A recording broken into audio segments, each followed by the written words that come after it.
σήμερα θα δοκιμάσουμε να συμπληρώσουμε ολόκληρο τον ντόμινο. Η αλήθεια θα πάρει πολύ ώρα, αλλά εγώ θα σας το δείξω στο γρήγορο. Επίσης, θα ζωγραφίσουμε ένα πολύ ωραίο σχέδιο που βρήκα στο ίντερνετ.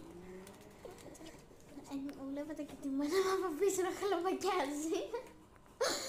Ναι, και χρησιμοποιούμε ένα πινάκι από το Πάραχα, ένα highlighter από Faber-Castell και μία μολυβόπαινα από Faber-Castell. Η μολυβόπαινα 8 ευρώ και τα υπόλοιπα 2. Επίσης το σχέδιο μπορείτε να το γράψετε. Κάτω από τα πόδια το έγραψα love, έγραψα και koala και χρωμάτισα μια καρδιά.